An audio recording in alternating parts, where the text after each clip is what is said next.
Fala galera, belezinha? Sejam bem-vindos a mais essa aula do canal. Essa última aula de encerramento desse assunto que se iniciou umas duas aulas, chamado convecção natural. Eu fiquei de dar um desfecho para esse assunto que vinha sendo abordado e é o que pretendo fazer nessa aula. Eu acredito que será uma aula um pouco mais rápida, assim, né? E vocês vão entender o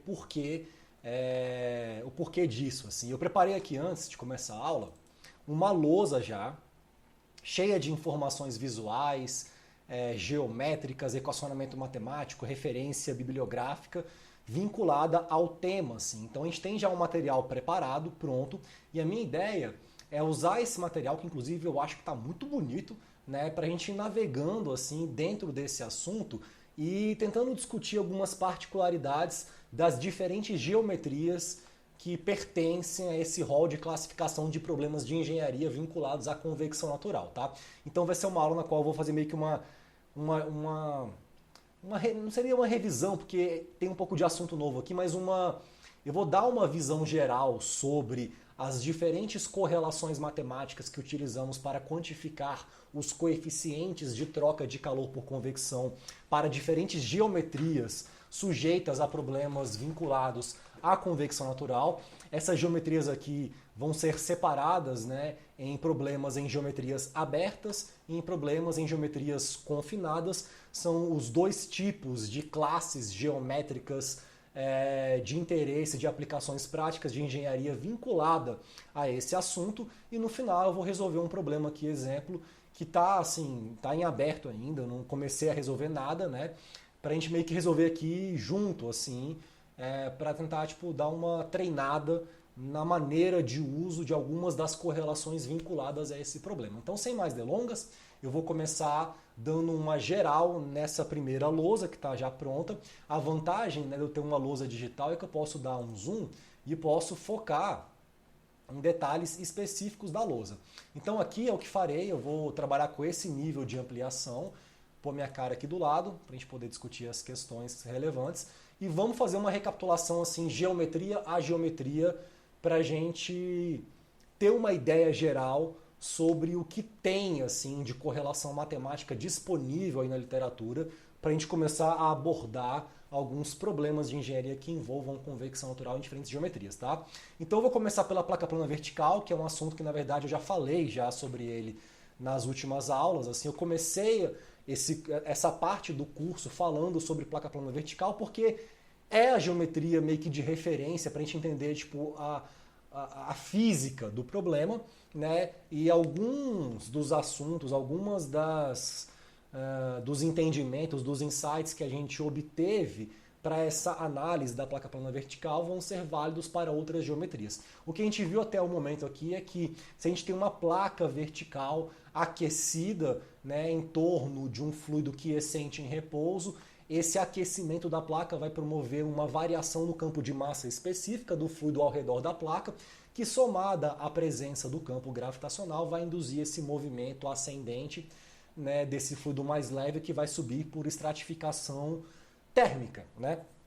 E essa taxa de troca de calor entre a parede e o fluido ela vai estar vinculada a um coeficiente convectivo que no contexto de convecção forçada, no contexto no qual o escoamento é gerado por uma fonte mecânica externa, o número de Nusselt, que é basicamente o nosso H, o coeficiente de transferência de calor por convecção adimensional, ele vai estar associado ao número de Reynolds e ao número de Prandtl. A gente viu, por argumentos de escala e por uma análise funcional da equação do movimento aplicada já a um contexto de convecção natural, que o Reynolds aqui vai ser substituído pelo número de Rayleigh. Então, eu mostrei já nas últimas aulas essa correlação do Churchill e do Chu, que tenta pegar assim para toda a faixa de número de Rayleigh o comportamento do número de Nusselt médio, para a placa como um todo, em função de Rayleigh e de Prandtl. Assim. Você repara que é uma correlação cheia de expoentes, esquisito aqui, 1/6, 9/16, os números totalmente irracionais como expoentes em leis de potência. Não é uma correlação assim que parece ter sido extraída de uma teoria, parece realmente que foi um fit de uma série de dados experimentais, porque realmente foi isso mesmo. Tá? Então, para a placa plana vertical, a gente tem essa correlação famosa. Não quer dizer que seja a única correlação para a placa plana vertical. Né? Uma coisa que vai ficar clara aqui ao longo dessa aula é que eu posso ter diferentes correlações para uma mesma geometria, porque essas correlações elas são conquistas tecnológicas, né? E a tecnologia ela vai evoluindo ao passar dos anos, de tal sorte que às vezes um cara, por exemplo, nos anos 50, fez um puta experimento num laboratório sofisticado em Berkeley, no MIT, para buscar correlações de convecção, publicou um paper no International Journal of Heat and Mass Transfer, né? E revolucionou o estado da arte do nosso entendimento daquela correlação de convecção nos anos 50. E aí chega, sei lá, nos anos 90, a gente tem termopar mais preciso, sistemas de aquisição de dados com menos ruído, alguém vai lá e refaz essa bancada, né, e chega em dados mais precisos, então tem uma segunda correlação, só que às vezes esse cara que fez esse segundo experimento, ele fez por uma faixa de Rayleigh diferente da faixa do primeiro cara, então a gente tem meio que duas correlações, uma correlação vale para essa faixa, a outra vale para aquela faixa, então é meio terra sem lei, no sentido de que você vai ter várias correlações às vezes para uma mesma geometria. E tudo bem, é assim que funciona o rolê, é assim que a gente conseguiu organizar essas informações, tá? Então, para a placa plana vertical a gente tem isso. Né? Uma outra geometria interessante é quando você tem uma placa inclinada ou horizontal, que seria essa segunda parte do quadro aqui, né? Que a gente está mais no centro. Nesse contexto, tem uma coisa interessante, porque se a placa está inclinada aqui, imagine que a gente tem aqui, sei lá, velho, no caso A, um fluido frio. Não, uma placa fria, perdão. Se a placa está fria, ela vai esfriar o fluido, ele vai ficar mais pesado, vai querer descer. Se eu tiver uma placa inclinada aqui, a parte de cima da placa, né, quando o fluido quer descer, ele encontra a placa. Então, ele meio que vai escorrer ali, entre aspas, por efeito de convecção natural, e vai se formar um filme ali. Agora, a parte de baixo, ela consegue se desprender. Então, rola um desprendimento de plumas, né, induzidas por efeito de estratificação térmica, de tal sorte que a parte de baixo da placa vai estar vinculada a uma dinâmica e a parte de cima a outra dinâmica. Para uma placa, né, inclinada, fria, a parte de baixo vai estar vinculada a essas plumas que se desprendem. Se a placa estiver inclinada e ela for quente, seria a parte de cima que estaria vinculada a esse desprendimento de plumas, porque o fluido vai ficar mais leve, vai querer subir e consegue se desprender em cima. Então, repare que aqui a gente vai ter tipo, duas correlações, né, que vão ser interessantes, porque aqui eu vou ter, se a superfície superior da placa for aquecida, seria equivalente à superfície inferior da placa resfriada. Ora, olha de novo para essa figura, imagem A e imagem C. Né? E veja como a parte de baixo da imagem A é parecida com a parte de cima da imagem B.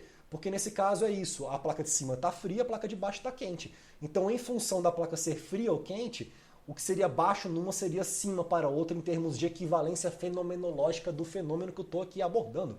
Então eu teria uma correlação para a parte de cima da placa e uma para a parte de baixo. Né? Seriam essas correlações aqui. Veja que são correlações bem diferentes, são leis de potência, né? Não foram assim quantificadas também em função de Prandtl. Essa correlação de cima é para Prandtl maior que 0,7, que funciona bem para ar, por exemplo. Já a de baixo para toda a faixa de Prandtl. Por quê? Porque a física vinculada à parte de cima ou à parte de baixo de uma placa inclinada, aquecida ou resfriada, vai ser diferente. Então, duas correlações, uma para cada lado da placa. Essa correlação aqui eu vou usar no exemplo que eu vou dar na aula de hoje para a gente testar. Uma outra questão importante, né, da placa inclinada é que o comprimento característico para uma placa horizontal, que eu vou utilizar para estimar o Nusselt, vai ser a área da superfície dividida pelo perímetro. Então, assim, você vai ter algumas recomendações de uso de diferentes tipos de correlações matemáticas. O que mostra, na verdade, que uma correlação ela vem com um manual de instrução. Eu medi esses dados aqui e obtive essa correlação, considerando que a minha escala de comprimento característica para essa geometria é a área da superfície dividida pelo perímetro. Se fosse lá uma esfera, a minha escala característica seria o diâmetro da esfera e por aí vai. Então, cada correlação para cada geometria vem com um manual de instrução. Por quê? Porque a complexidade física do fenômeno que a gente está tentando abordar aqui é muito grande, velho. Então, assim, eu chego num ponto em que eu não consigo mais resolver muito assim as coisas analiticamente, com papel e lápis, porque esses campos de velocidade, pressão, temperatura são governados por equações diferenciais parciais muito complicadas. Então, assim, a estratégia mais prática, né, principalmente para fins de aplicação em engenharia do uso de correlações é essa. Eu vou para o laboratório, eu faço uma bancada e eu meço. Eu estou fazendo isso agora na Unicamp com um aluno meu de doutorado. Eu estou medindo o número de Nusselt, né, para diferentes números de Rayleigh para um problema de convecção natural em cavidade, só que usando fluido magnético. Porque se o fluido magnético tem um campo aplicado, não existe correlação na literatura para isso. Estou tentando resolver esse problema. Montei uma bancada, escrevi um projeto de pesquisa, pedi financiamento para a FAPESP, montei lá, instrumentei termopar gigante para medir Nusselt em função de Rayleigh, porque não tem na literatura. Então a gente tem que correr atrás e ir suprindo essas lacunas. É assim que a gente faz ciência, tá? Bom, uma outra geometria interessante para escoamento aberto seria um cilindro horizontal. Isso aqui aparece em vários tipos de aplicação. Assim, sempre você tem, sei lá, um duto que transporta um fluido quente de processo e o duto vai ficar quente, essa parede do duto vai perder calor por convecção natural, porque ela vai mudar o campo de massa específica em torno desse cilindro e vão se formar plumas ascendentes que vão ali roubar calor, né? Então, preciso de correlações para quantificar esse fenômeno. Veja, aqui eu não estou considerando que tem um escoamento que vai esfriar o cilindro, como eu já tinha considerado anteriormente nesse curso, na parte de convecção forçada. Aqui não tem escoamento, aqui é o próprio cilindro quente imerso no fluido ambiente, né? E por essa estratificação do campo de massa específica vai estar associado a um processo de perda de calor por convecção natural. É outra dinâmica, né? Os mesmos caras que propuseram aquela equação para a placa plana vertical, o Churchill, no mesmo artigo inclusive, também andaram trabalhando com o cilindro. O que eles observaram inicialmente é que o número de Nusselt em função desse ângulo θ local varia conforme você vai andando aqui no cilindro. Claro, a física é diferente. Aqui embaixo, para θ igual a zero, por exemplo, se está quente o cilindro e o fluido em torno dele vai querer subir, não tem como subir, ele vai ter que meio que dar a volta para se desprender nessa pluma em θ igual a π. Então o Nusselt varia em função de π. E aqui eu fiz um paralelo que eu achei que seria interessante, porque a gente tinha antes, né, para o escoamento em torno de um cilindro com convecção forçada. Antes, quando eu tinha, sei lá, um escoamento que incidia, porque você ligou, sei lá, um ventilador, um fã, está soprando ar aqui, sobre um cilindro aquecido, você tem uma formação de camada limite, um desprendimento da camada limite, bem diferente do que você teria para o caso de uma pluma ascendente vinculada a um problema de convecção natural. Mas repare que nesse gráfico do Nusselt, né, local em função de θ, para números de Reynolds mais baixos, Reynolds pequeno, eu tenho um comportamento semelhante ao que eu teria aqui, ó, para o cilindro com convecção natural. Então, em baixo Reynolds, a coisa é mais ou menos parecida.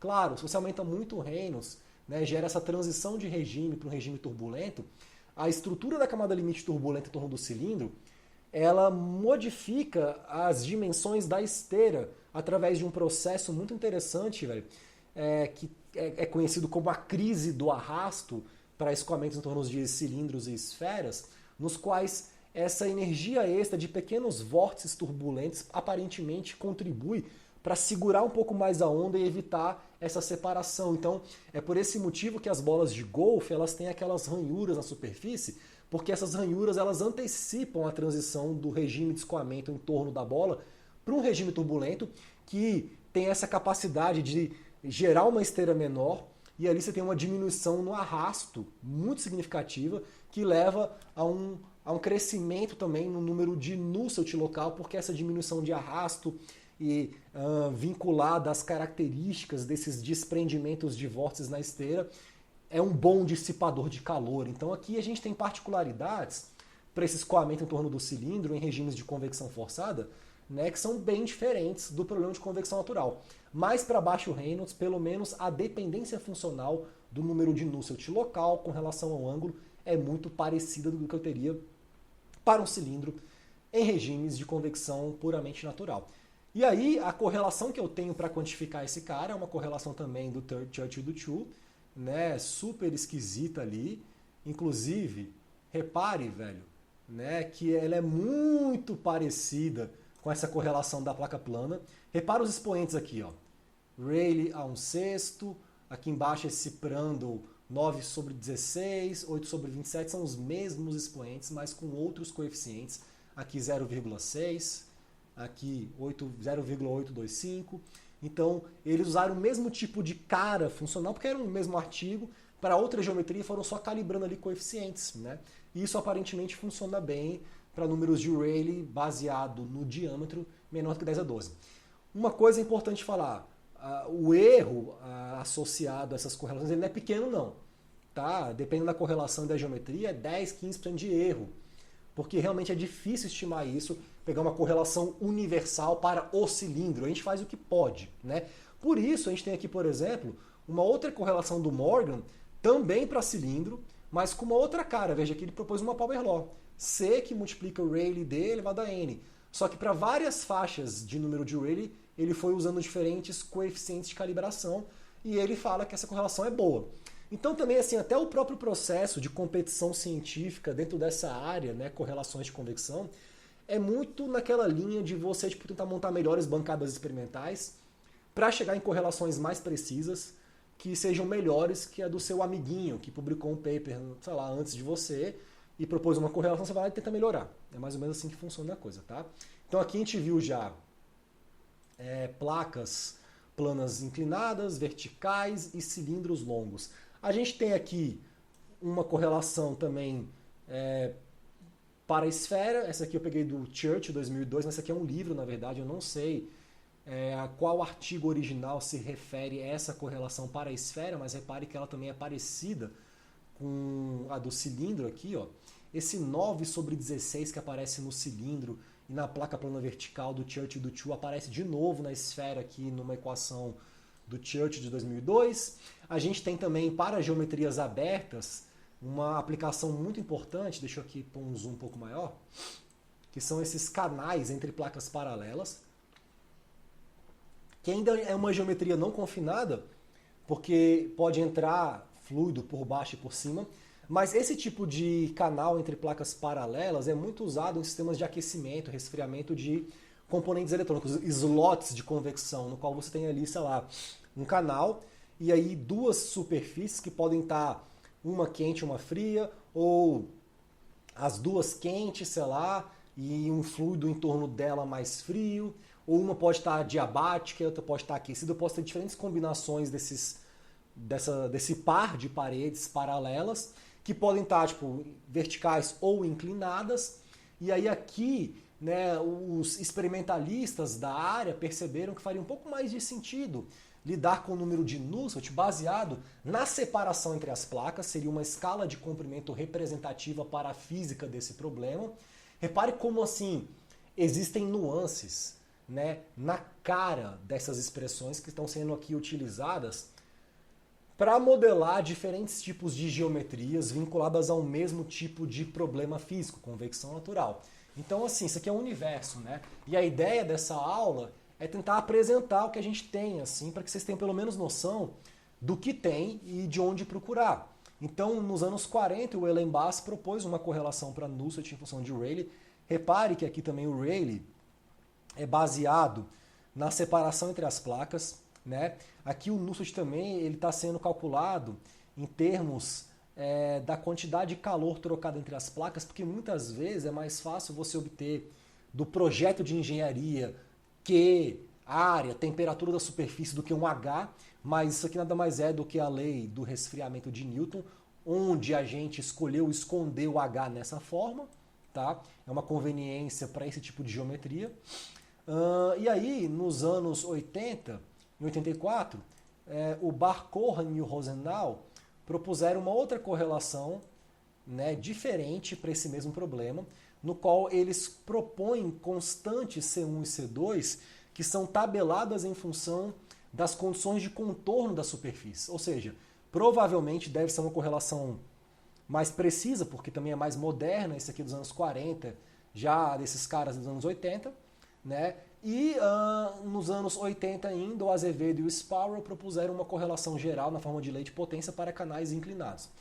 Claro que aqui também é difícil, porque não tem uma dependência funcional do ângulo θ, é uma correlação meio que geral. Então eu imagino né, que deva existir uma incerteza grande com relação ao uso dessa correlação.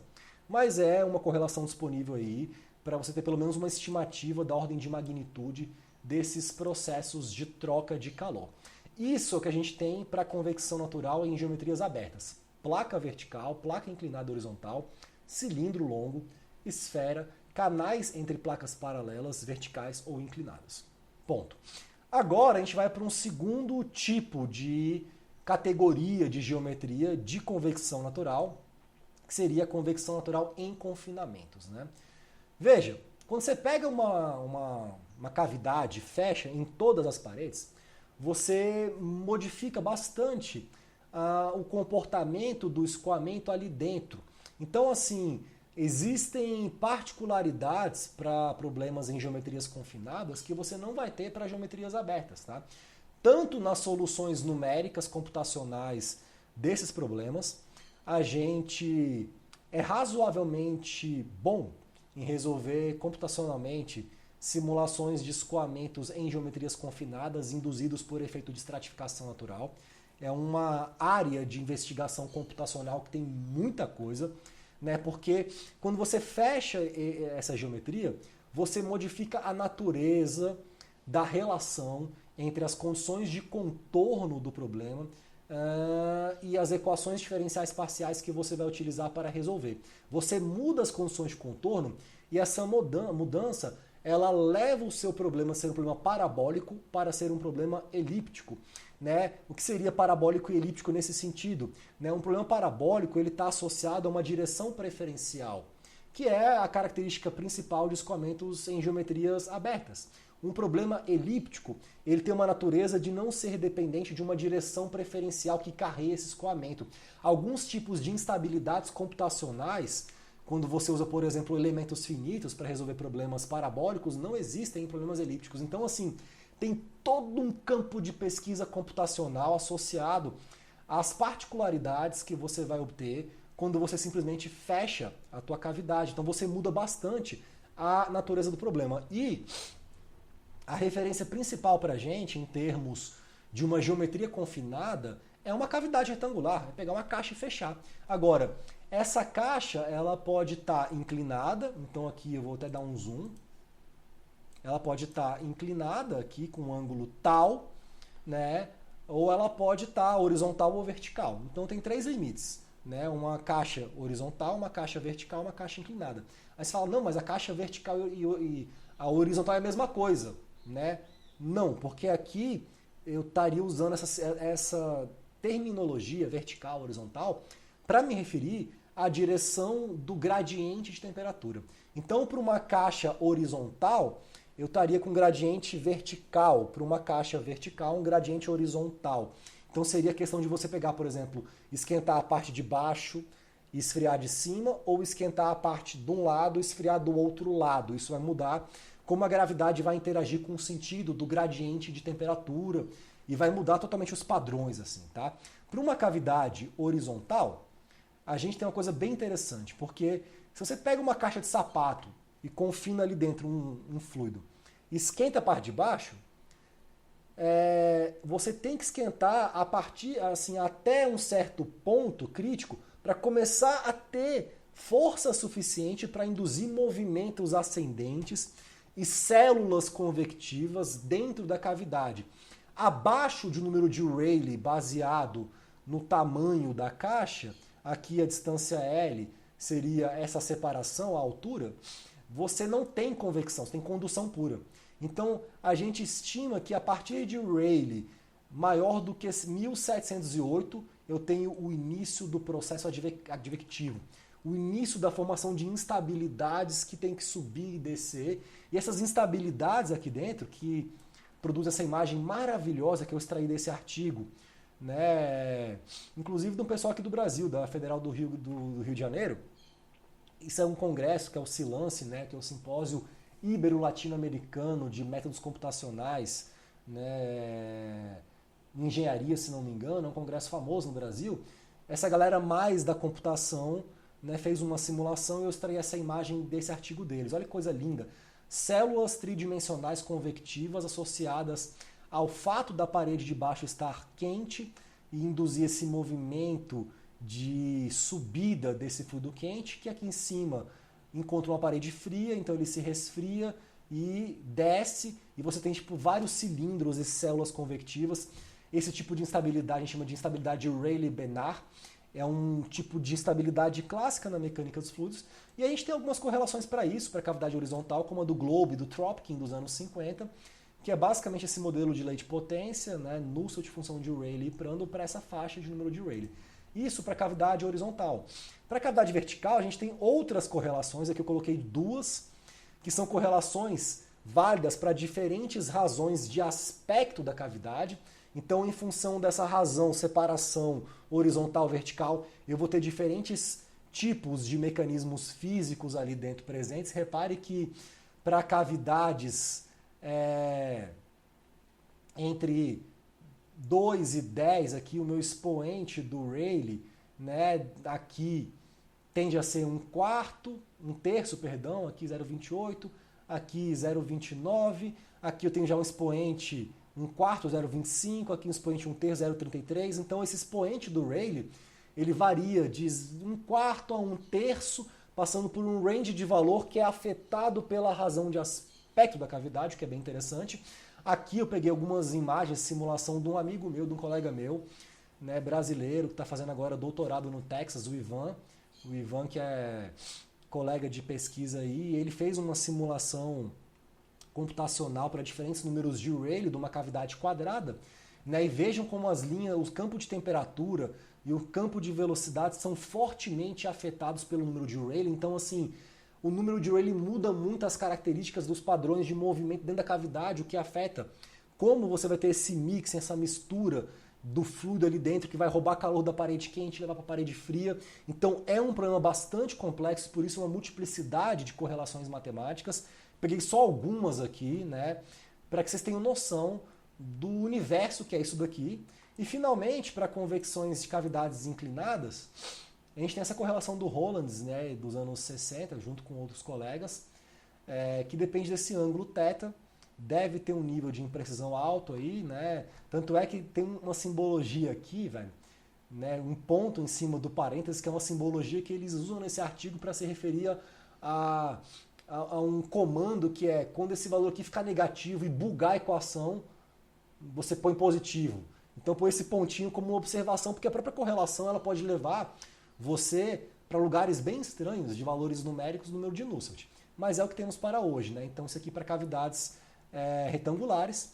A gente tem também outras cavidades, como por exemplo cilindros concêntricos, né? Que poderiam estar sujeitos a esse processo de troca de calor. E aí o interessante é que para cilindros concêntricos e esferas concêntricas, a cara das minhas expressões para a computação desses parâmetros é muito diferente. Aqui eu deixo de trabalhar com Nusselt, né, e trabalho com uma condutividade efetiva. Que ideia é essa? A ideia é muito interessante. Veja, se eu tivesse, sei lá, 2 cilindros concêntricos e entre eles um sólido ou um fluido em repouso, eu estaria ali lidando com um problema de condução e com um problema de resistência de condução em parede radial, né, no qual a resistência equivalente e tal depende ali de um logaritmo neperiano, da razão entre esses raios, como a gente viu aqui nesse canal já no módulo 1 desse curso, na parte de condução de calor. A estratégia para você abordar a quantificação dos efeitos de convecção natural em cilindros e esferas concêntricas é fingir que é um problema de condução, mas com uma condutividade efetiva modificada que vai ser ligeiramente maior que a condutividade do fluido em repouso, porque agora se eu tiver ali movimentos secundários dessas correntes convectivas entre os cilindros, eu vou ter uma mistura um pouco melhor ali do meu campo de temperatura e vou conseguir trocar mais calor. Então eu tenho uma condutividade efetiva modificada pela própria presença de movimentos do fluido ali dentro. Se essa condutividade efetiva for igual a 1 em relação à condutividade normal, é porque eu não tenho convecção.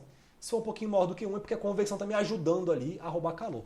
Eu teria o mesmo, né, para uma esfera concêntrica. E aqui eu peguei tipo 2 aplicações assim para ilustrar imagens nas quais acontece esse tipo de coisa. Uma delas, né, é esse processo de estratificação química, né, dentro do núcleo da Terra. O magma aqui é muito quente, induz um campo de temperatura muito mais intenso próximo do núcleo da Terra, né, e na crosta a gente tem regiões muito mais frias. Então tem um gradiente de temperatura ali, e entre esses dois Espaço, a gente tem um material que tem um certo grau de mobilidade, que pode se movimentar, então pode ter convecção química entre esferas concêntricas, por exemplo, para a gente entender o que acontece no núcleo da Terra. Um outro tipo de aplicação interessante é no nosso olho. Né? A gente tem esse humor aquoso aqui, que é um fluido que fica entre a córnea e a lente, e existem teorias que falam que, por vezes, alguns fragmentos de partículas pequenininhas sólidas se desprendem da íris e, por um gradiente de temperatura, podem ser movimentadas aqui dentro, entre a lente e a córnea, por um processo de convecção natural entre esferas concêntricas e podem atingir a córnea e afetar a nossa visão. Então seria um exemplo de aplicação, por exemplo, de uma física, né, associada à convecção natural entre esferas concêntricas. Então, assim, isso daqui, galera, aborda muita coisa, né? Aborda tudo aquilo que a gente conhece e entende de convecção natural em geometrias abertas e fechadas. O importante disso não é você assim decorar essas correlações e tal, é saber que elas existem, saber que elas abordam diferentes tipos de geometria, saber que cada geometria está vinculada a uma física específica e que é assim que a gente constrói o nosso entendimento das correlações de convecção. Beleza? Então agora bora para um exemplo para a gente poder aplicar isso daqui. Vamos resolver um probleminha, que é esse exemplo de um duto retangular de aquecimento que transporta aqui dentro ar e está imerso num fluido que está em repouso. Então aqui eu tenho uma temperatura superficial média das paredes do meu duto de 45 graus e esse cara está imerso no meio quiescente a 15 graus. Né? Então eu vou ter aqui em cima uma placa horizontal aquecida, eu vou ter aqui embaixo uma placa horizontal aquecida, mas agora aqui em cima vai ser parede superior, aqui embaixo parede inferior. Eu vou ter duas placas verticais, frente e trás. Então eu vou usar diferentes correlações para diferentes pedaços da placa para a gente poder quantificar aqui as coisas. Agora, independente da correlação que eu for utilizar, eu vou ter que estimar o número de Rayleigh, né? Porque todas elas dependem de Rayleigh e de Prandtl. Então o que eu vou fazer aqui é quantificar primeiro as propriedades do ar a uma temperatura de filme que esteja entre 45 e 15 graus. Então vamos resolver essa questão.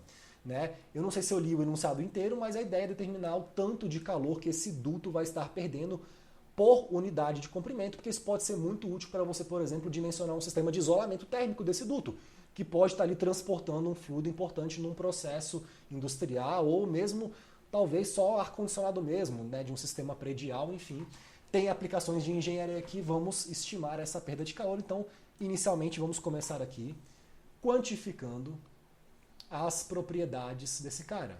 Então, esse aqui seria ar, e eu vou considerar que esse cara está a uma temperatura de filme, que vai ser aqui 15 mais 45 graus, dividido por 2, mais 273, para a gente ter em Kelvin, esse cara vai ser aqui 303 Kelvin. A essa temperatura, as propriedades que eu obtive foi viscosidade cinemática igual a 16,2 vezes 10 a menos 6 metro quadrado por segundo. O que mais que eu obtive? Uma difusividade térmica que vale 22,9 vezes 10 a menos 6 metro ao quadrado por segundo. Uma condutividade térmica que vale 0,00265 watt por metro Kelvin. Um número de Prandtl, que também é propriedade termodinâmica de 0,71, e um coeficiente beta, aqui assumindo que é gás perfeito. Eu já mostrei que no contexto de gás perfeito ele é 1 sobre a temperatura de filme, que nesse caso aqui vai dar aproximadamente 0,0033 Kelvin a menos 1. Essas são as minhas propriedades termodinâmicas para eu poder quantificar o número de Rayleigh. Então, o interessante de a gente observar aqui é o seguinte, eu tenho tipo assim, eu vou ter 3 geometrias basicamente assim, eu vou ter a parte de cima, vou pôr aqui, ó, essa parte de cima aqui, eu vou ter essa parede aqui, que é uma placa plana vertical, vou ter a parede do fundo e vou ter a parte de baixo, né? Para cada parede, eu vou ter uma escala de comprimento representativa. Para a parede de cima e para a de baixo, eu vou ter uma escala L de comprimento representativa, que eu já vi aqui em cima, nessa correlação aqui, ó, de placas inclinadas e horizontais, que vai ser a razão entre a área da superfície e o perímetro. Agora, para a parede vertical, que seria frente e trás, né, eu vou ter a própria altura, como uma escala L representativa para estimar o Rayleigh. Então, o que eu vou fazer aqui é o seguinte, eu vou deixar uma expressão para Rayleigh em função de L, usando essas propriedades que eu quantifiquei aqui já. Né? Se eu faço isso, eu vou ter, usando esses valores, eu sei que o meu número de Rayleigh, baseado numa escala L de comprimento, esse cara vai ser G, beta, que é o mesmo para todo mundo, TS menos T infinito, que é o mesmo para as 4 paredes, vezes 1L ao cubo. Esse L varia em função de ser uma parede horizontal, de ser uma parede vertical. E embaixo eu tenho Ni vezes alfa. Se eu substituo valores, eu vou ter aqui um Rayleigh L, que vai ser 2,62 vezes 10 a nona L ao cubo. Tá? Esse L vai ser a minha escala de comprimento representativo. Então aqui eu vou separar superfície por superfície. Vamos começar aqui colocando inicialmente superfícies laterais, que seriam, placas verticais. Lateral, eu não sei se seria a palavra certa, vamos pôr assim, superfície frontal e traseira. Talvez seria melhor, né? Porque é frente e trás, sei lá. Que seriam placas verticais, tá? No nosso entendimento, quando a gente pensa em termos do sentido do escoamento. Está quente aqui, vai ter um fluxo, vai subir, então é vertical o nosso escoamento. Isso é uma placa vertical nesse sentido. Para essas superfícies aqui, eu não tenho nenhuma dúvida que o meu L vai ser esse 0,3. Esse cara aqui. Ele vai ser o L para minha superfície, tá? Então, meu número de Rayleigh, baseado em L, esse cara vai ser 2,62, 2,62, desculpa, vezes 10 a nona, que multiplica um L, que é 0,3, ao cubo. Eu vou ter um Rayleigh aqui que vai ser 7,707 vezes 10 elevado a 7. Esse cara vai estar em regime laminar. Beleza. Então eu vou usar aqui a minha correlação do Churchill e do Chu com esse número de Rayleigh. Vamos pôr aqui em tamanho 10. Ou 8 melhor. Usando esse valor E prando igual a 0,71 na correlação de Churchill e Chu. Essa aqui foi feita, né, no mesmo ano que o Pink Floyd lançou o Wish You Were Here, esse disco mais lindo do mundo. Você obtém um número de Rayleigh, um número de Nusselt, desculpa, L, que vale... Caramba, eu não anotei aqui, velho. Enfim, não anotei. Então o que eu vou fazer aqui direto assim? Também não estou afim de fazer agora essa conta não. Em casa, faça esse teste, calcula esse Nusselt aí, e eu vou dar aqui o número do H que eu obtive, porque eu obtenho um Nusselt no seu HL sobre K, tá? Então para que eu obtive um H médio vinculado às paredes de frente e trás, porque é o mesmo H, esse cara vale 4,23 watt por metro quadrado Kelvin. Seria interessante, pessoal, em casa, você fazer um teste, tá? Que é o seguinte, essa correlação do Churchill e do Chu, ela é uma correlação em tese válida para diferentes faixas de número de Rayleigh. Mas vocês lembram que na primeira aula sobre convecção natural, na primeira ou na segunda, se não me engano, talvez tenha sido na segunda, eu apresentei uma correlação do Ostra, que na verdade vem por uma solução exata de similaridade válida para a região laminar. Seria interessante em casa, como exercício, tentar quantificar esse H pela correlação do Ostra, né, que se não me engano é de 53, assim, que vai dar um outro valor, para a gente ver a diferença que dá entre essas duas correlações. Tá? Eu adoraria que vocês fizessem isso, se alguém puder fazer isso, porque nos comentários do canal, em casa eu testei com a correlação do Ostra, achei um H de tanto, isso mudou no final o meu Q em tantos por cento. Eu adoraria ter essa informação, seria bem legal. Tá? Então esse seria o H, frente e trás. Agora eu vou para superfícies inferior e superior. Vamos aqui minimizar um pouquinho para a gente ver como é que está o aproveitamento de espaço da lousa. Vamos um pouquinho azul. 10.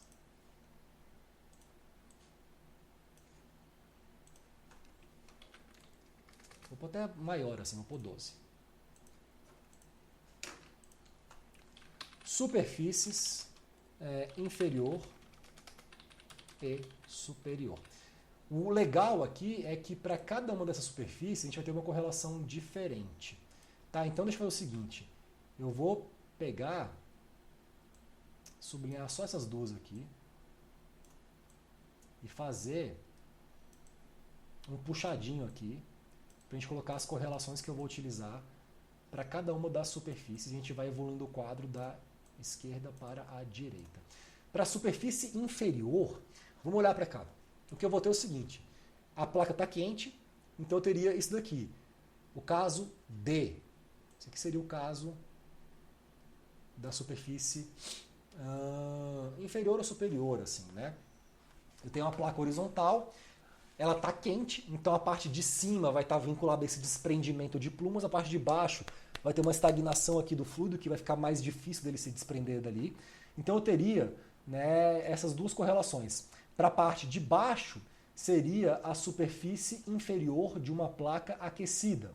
Então, eu vou até copiar aqui a minha correlação para a parte de baixo. A parte de baixo seria isso. Superfície inferior de uma placa aquecida. Eu vou até pôr aqui, ó. Isso é a superfície inferior. A superior seria a superfície de cima de uma placa aquecida. Repare que para ela eu tenho duas possibilidades de Nusselt em função da faixa do Rayleigh. Então, eu vou ter que computar aqui, né, qual é o meu Rayleigh. Porque aqui a escala de comprimento L é um pouco diferente. Isso vai ser importante para eu estimar o Rayleigh e, consequentemente, saber qual expressão eu vou usar para estimar o Nusselt. Qual vai ser a correlação indicada para o meu caso particular. Então aqui, o meu número de Rayleigh, baseado no tamanho L, ele vai ser aquela expressão que eu obtive aqui em cima, 2,62 vezes 10 a nona.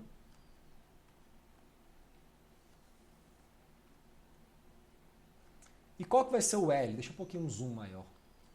O L, para mim, vai ser essa área superficial sobre perímetro. Vamos olhar aqui para a imagem para ver quem é a área superficial e quem é o perímetro, tá? Essa aqui treme, velho, no cantinho aqui. Bom, a minha área de superfície vai ser essa largura, 0,75, vezes um comprimento L qualquer. O meu comprimento L, eu não sei, porque é um duto longo. Tá? Então eu vou deixar escrito L. Então vai ser 0,75 vezes L. Ô, cacete. Então 0,75 vezes L. Embaixo eu vou ter o perímetro, que vai ser o quê? 0,75 vezes 2, frente e trás, mais L vezes 2. Então vai ser 1,5 mais 2L. 1,5 mais 2L. Aqui eu vou considerar L tendendo a infinito, porque é um duto longo. Né? Eu quero eliminar a minha dependência funcional desse cara. Nesse contexto, o meu limite aqui, ó, quando L tende a infinito, vamos puxar aqui uma setinha, para L tendendo a infinito, se ele tende a infinito, a parte de baixo fica muito grande. Assim. Então esse 1,5 é meio que desprezível em relação a esse cara. Isso daqui vai ser simplesmente, velho, 0,75 L sobre 2L. Corta L com L, esse cara vai ser 0,75 sobre 2. Vai ser 0,375. Então, eu vou ter aqui um número de Rayleigh baseado em L para esse tipo de geometria, que vai ser, esse aqui está o cubo, que vai ser 2,62 vezes 10 a nona vezes 0,375 ao cubo. Isso vai dar um número de Rayleigh baseado em L, que eu vou utilizar aqui, que vai ser 1,38 vezes 10 elevado à oitava. Aí você vem aqui para essa correlação e fala, beleza, qual que vai ser a minha faixa? 10 à oitava, então esse cara, velho, tá maior do que 10 à sétima e menor do que 10 a 11. Essa vai ser minha correlação. Então, para a parte de cima, eu vou ter essa correlação. Se eu utilizo ela, eu vou ter um H médio para a parede superior, que vale 5,47 watt por metro quadrado Kelvin.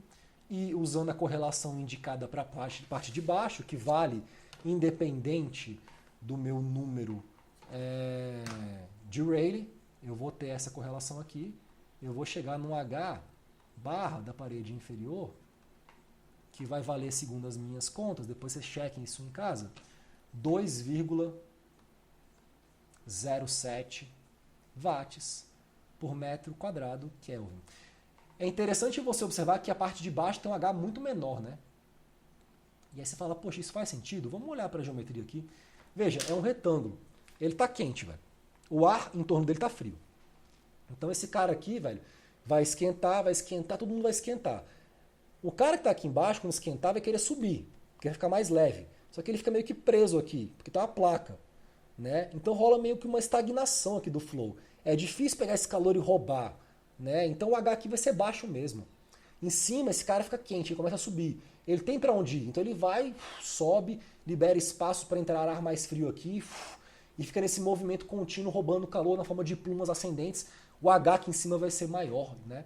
Faz sentido, ele é, né, mais que o dobro do que ele seria na parte de cima. Então essas correlações, elas têm que capturar uma física que consiga ser expressa de maneira lógica, coerente, nos valores numéricos desses coeficientes todos. Eu acho que é tarefa do engenheiro estar sempre atento a isso. O engenheiro não é um robô que fica fazendo planilha e tacando ali valor de correlação. Ele tem que ter uma análise crítica da física. Faz sentido isso daqui? Esse ar vai ficar mais quente e tal. É sempre muito importante você estar sempre pensando nisso, pessoal. Muito importante mesmo. Tá, agora que eu tenho isso daqui tudo, né? Deixa eu minimizar aqui. Agora é só tacar os valores aqui. Eu tenho os Hs, frente e trás, embaixo cima. De posse dos Hs, eu vou para a minha expressão final. O meu Q aqui, ele vai ser então um calor por unidade de comprimento, por isso essa linhazinha, 2 vezes esse calor, né, das laterais, eu vou pôr assim, frente, trás, mais um Q' da parede superior, mais um Q', da parede inferior. Esse cara vai ser igual a 2 vezes esse meu H frente e trás, que multiplica a área, né? A área seria, velho, essa altura H vezes o L que eu não tenho. Como esse cara é por unidade de comprimento, né, vai ficar simplesmente vezes esse... Eu chamei de quê? Hzão. Esse cara aqui, ó. Seria isso vezes esse cara aqui que seria o L. Eu não tenho L, então vai ficar em função de L. Então, vezes H. Cadê? Mais. Tá parecendo letra de criança isso aqui, né, velho? Deixa eu dar um zoom aqui, porque realmente pra mim é difícil, velho. Escrever com esse nível de zoom, com essa mesinha.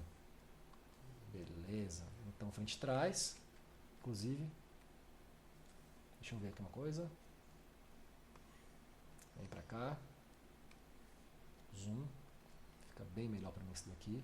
2 vezes esse cara, que multiplica meu Hzão, mais o meu H da parede superior, que multiplica, qual seria a escala de comprimento? Seria L, a escala de área, perdão, L vezes esse W aqui. Então, vamos para o Wzinho, porque o L eu não tenho, e esse cara é por unidade de comprimento. Então, vezes o omeguinha, mais o H da parede de baixo, que é um pouco diferente, vezes isso daqui, tudo isso vezes o ΔT, TS menos T infinito. Eu estou quantificando quanto que ele perde nessa face, quanto que ele perde nessa face, quanto que ele perde nessa face, quanto que ele perde na face de baixo, em todas as 4 faces. Se você quantifica isso daqui, você vai achar um Q por unidade de comprimento de 246 watts por metro. Então, esse aqui é um exemplo de uso de algumas dessas correlações, né, para que vocês tenham noção mais ou menos como é que a gente usa essas correlações para diferentes pedaços de uma geometria que compõem um sistema ali físico de engenharia para resolver um problema. Galera, eu espero que tenham entendido a aula de hoje, que tenham absorvido esse assunto. É um assunto que eu, particularmente, assim, quando ministrava isso na Unicamp, eu achava muito chato, porque tinha que ficar falando de correlação. Propuseram isso. Tipo, foda-se, sabe? É um monte de correlação cheio de coeficiente. E assim, não tem uma beleza discursiva científica em si na correlação. Mas eu acho que quando você meio que mostra esse panorama geral, né, de esfera, cilindro, e de uma maneira bonita, esteticamente assim, agradável, você entende como a coisa costuma funcionar nesse tipo, né, de área da física, né, e como é que os engenheiros têm que lidar com esse tipo de problema, assim, indo atrás de tabelas de correlação de convecção para modelar isso daí. Talvez um dia no futuro, quem sabe, a gente esteja tão avançado em termos computacionais que essas correlações sejam meio que inúteis. Você vai pegar um programinha computacional, esquentei aqui, ele já vai calcular o campo de velocidade, o campo de temperatura, vai estimar ali a derivada da temperatura na parede, vai quantificar ali o fluxo de calor, o H, vai te dar tudo isso aí localmente e beleza. Não chegamos lá ainda. Por mais que a gente esteja numa ascendente de poder computacional, as equações que descrevem os fenômenos físicos na mecânica dos fluidos ainda são muito complicadas, então talvez esse continue sendo o protocolo de engenharia para lidar com esse tipo de problema por muitos anos ainda. Não sei. Né? Pelo menos eu acho que está aqui apresentado. Espero que tenham tido uma boa ideia, né, de como a coisa funciona aqui. E a gente se vê numa próxima aula. Eu vou agora começar as gravações do módulo 3 do curso, a parte de radiação de calor.